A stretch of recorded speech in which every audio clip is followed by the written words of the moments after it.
What's up? It's ADR back with ADR's Premier League review. I appreciate everybody liking, sharing, commenting, subbing to the channel, man. We've had more subs this week. I do appreciate everything you guys are doing. We're trying to hit 140 by the end of this week.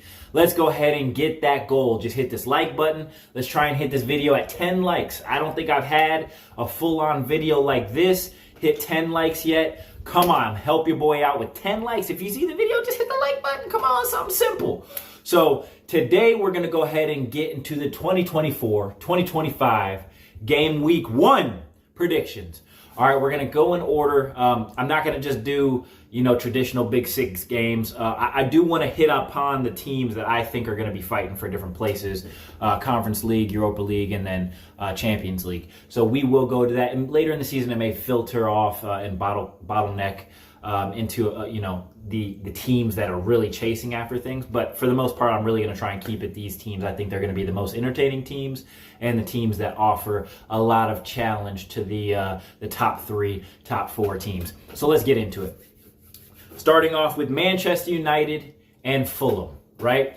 They have the big kickoff Friday night in England, midday here, kind of afternoonish here in the States, right? So I think that Manchester United versus Fulham is going to be 2-1 Manchester United. I think that Man U's defense still has holes in it. Yes, they just got Matheus de Ligt, and they have Lenny Euro and a couple other pieces that I think that they're bringing in. The gentleman, the right back, also from Bayern Munich in that package deal. But I don't think that they're going to start yet. And I do think it's going to take time for those guys to get used to the playing style. I know that, they are Dutch. And then Erik ten Hag is, recreating team from Ajax and things of that nature. But I think it's still going to take some time getting used to the Premier League, getting used to the style of play, getting used to the whole flow of things.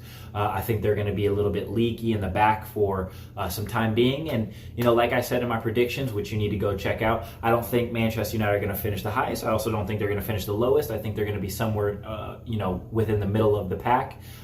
Middle of the pack being at 1 through 8, right? So I think anywhere between there they can fluctuate, because I think that a lot of teams strengthen this offseason and they're looking to try and challenge that top 4 spot. So 2-1 Manchester United versus Fulham. Next game we have Liverpool versus Ipswich. I did make some notes, so I will be looking down from time to time, but we do have Liverpool versus Ipswich. I think that the way that Liverpool have looked through preseason, I think that with how Arne Slot has set up, a little bit more possession-based, not as much rock and roll, I think a little bit more pragmatic. I think that Liverpool, Ipswich, unfortunate to, it's always difficult to play those teams who are just getting promoted first game of the season, but I do think Liverpool is going to be too much for them. And to be quite honest, I think they're going to be way too much for them. I'm seeing a 4-0 Liverpool victory. By the way, I've never claimed to be, just disclaimer, very good at predicting games. I'm good at predicting who the winner is going to be, but predicting scores of games, not the greatest at. Football is such a difficult sport to predict because there are so many things that go wonky and haywire, especially with VAR and the way refs are and things like that. It's just difficult to call. But, I think that it'll be a 4-0 Liverpool victory. Next game, we are going to Arsenal versus Wolves. I think that Arsenal is going to take after last season, and also what Manchester City does, where they start the season not slow, but cautious, smart. They're up 2-0.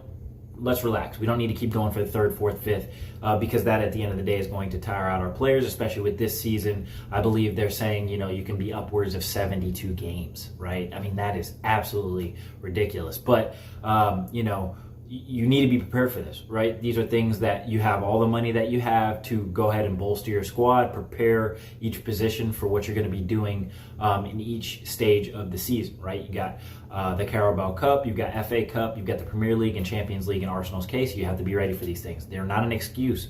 It's time to win something this year. Seriously. Arteta, you have to win something.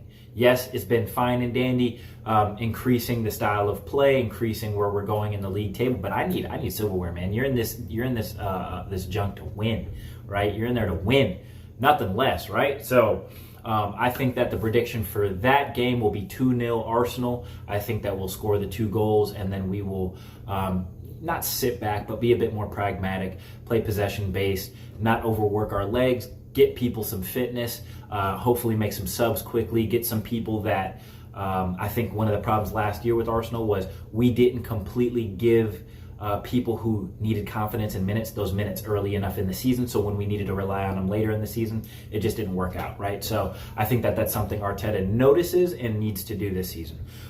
Fourth game that we're going to get into is Newcastle versus Southampton. Southampton newly promoted, but not new to the Premier League, right? So I think that Newcastle, they tend to start off fairly quickly throughout the seasons. I think that them keeping their best players, such as Bruno Guimaraes, I think that's how you technically pronounce it, and then Alexander Isak, I think that they are going to be huge.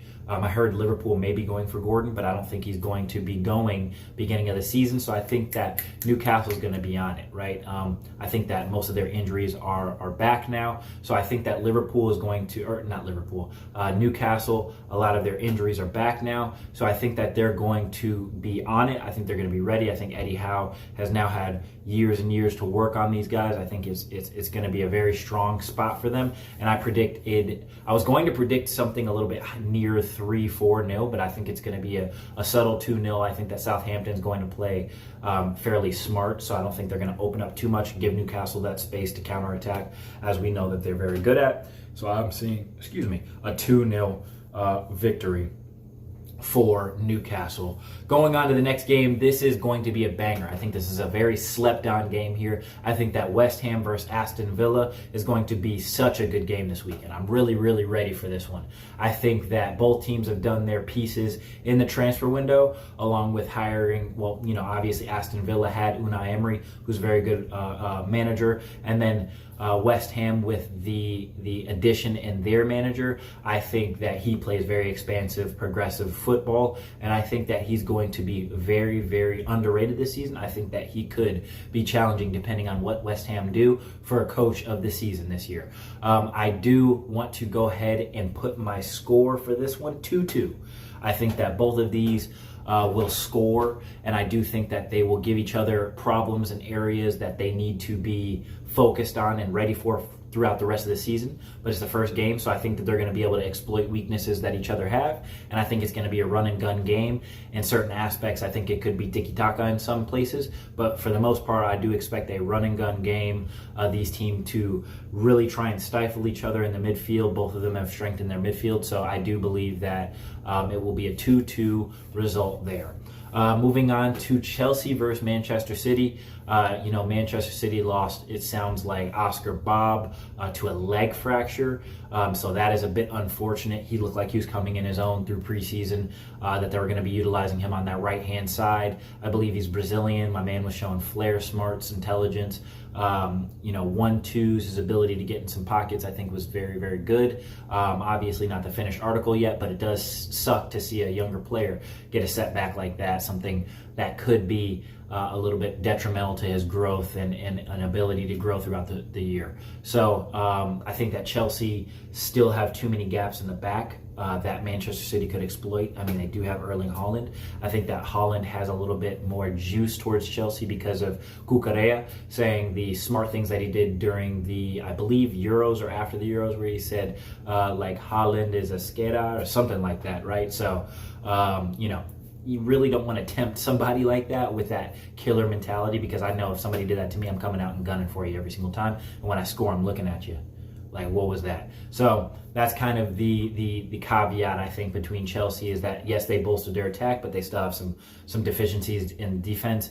And I do think that Manchester City aren't up to speed, but I think that they have enough to beat Chelsea. I think this score will be closer than people think, and I think it'll be 3-2 Manchester City and Chelsea, because Chelsea have been doing very well against Manchester City throughout the years in past, right? I think last year they drew with them 2 times, and then the year before they did well as well. So I think that it'll be a closer game, but I think ultimately Manchester City will have a little bit more. I think it'll be 3-2 or 2-1, but we're going to stick with 3-2 for the sake of predictions, right? And then our last game on this list, Spurs versus Leicester City, or should I say Leicester City versus Spurs, because Leicester is the home squad. I think that Leicester is going to it kind of sucks that they got their manager taken away, but I do think that they will do well this season. I don't think that they're going to get relegated again, but I do think that the Spurs, I think that just them being a little bit deeper in their project, I think that they're going to be able to do a little bit better this season, a little bit more consistent. It could be a hard line for life thing again, or it could be them being a little bit more pragmatic, but I do think that they will win 2-0. I think their defense is a bit stronger. I think that Leicester being in the Premier League again, first game, I think that Spurs pressure and ability to press from the front line is going to really catch Leicester out, and I think that it may be too much for them in this first game of the season, but I do see Leicester doing something pretty decent enough to at least stay in the Premier League this season. So those were my predictions. Like, subscribe, share. Please comment down below on who you think is going to win, some of your predictions. Come on, man. If you hear this, just put a comment below. Even if it's a thumbs up, an exclamation point, dude, you're ugly, something. Put something somewhere. Come on, man. I need some activation. I need somebody to go ahead and get with the program under these comments. And like I said, let's hit 10 likes on this video. I do appreciate it. I've been ADR. Peace.